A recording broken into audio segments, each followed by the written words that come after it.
ஆனால் ஒன்றை மட்டும் கூறிக்கொள்ள ஆசைப்படுகிறேன். இந்த உலகத்தில் ஒரே ஒரு இடிதாங்கி தான் இருக்கிறான் என்று நான் நினைத்துக் கொண்டிருக்கிறேன். ஆனால் என்னை போன்ற பல போலிகள் இந்த உலகத்தில் உலாவி வருவதாக உளவுத்துறை சொல்லுகிறது.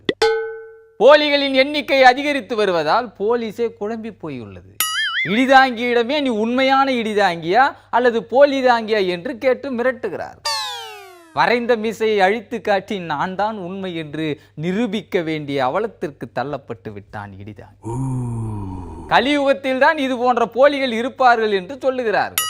கலியுகத்தில் கலிக்கு கிராய்க்கு வந்து விட்டது என்று எச்சரிக்கிறேன்.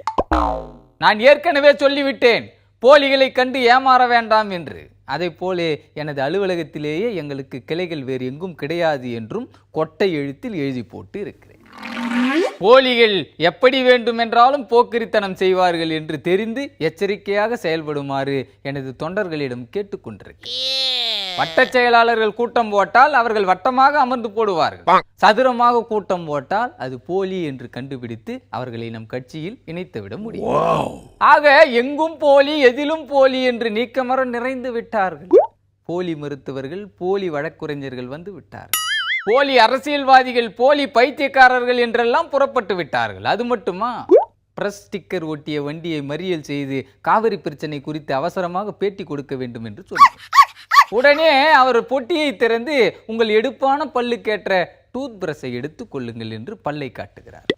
ட்ரூ பிரஷை தேடினால் டூத் பிரஷை காட்டுகிறார்கள் என்றால் உலகம் எங்கே போய் கொண்டிருக்கிறது என்று இடிதாங்கிக்கே தெரியவில்லை. தமிழகம், புதுச்சேரி, பீகார் ஆகிய மாநிலங்களில் போலி வழக்கறிஞர்கள் அதிகம் இருப்பதாக சொல்லுகிறார்கள். கருப்பு கோட்டுக்குள்ளேயே எந்த ஆடு கருப்பு ஆடு என்று தெரிவதில் கணம் கோட்டார் அவர்களுக்கு குழப்பம் வந்துவிடாது. அதை போலத்தான் போலி மருத்துவர்களும் பெருகி வருகிறார்கள். போலி மருத்துவர்கள் கழுத்தில் ஸ்டெத்தஸ்கோப் போட்டுக்கொண்டு மணிப்பர்சின் துடிப்பு எப்படி இருக்கிறது என்று அலைந்து கொண்டிருக்கிறார்கள். இப்போது நாட்டு வைத்தியர்களிடையே போலிகள் வந்துவிட்டார்கள். சகாய விலைக்கு கசாயம் தருகிறேன் என்று சொல்லி கைலாசத்திற்கு போவதற்கு குறுக்கு வழியை சொல்லிக் கொண்டு இருக்கிறார். இப்படி எல்லா இடத்திலும் போலிகள் வந்துவிட்டால் என்னை போன்ற நிஜங்களின் வாழ்க்கை என்ன ஆவது? இன்னும் சொல்ல போனால் திருடர்களில் பலர் போலிகளாக வரத் தொடங்கிவிட்டால் நிஜமான திருடர்களின் கதி என்ன ஆகும்? நட்ட நடு ராத்திரியில் கன்னக்கோல் வைக்க முடியாமல் கன்னத்தில் கை வைத்து கண்ணீர் விட்டால் அந்த கண்ணீரை யார் துடைத்து விடுவார்?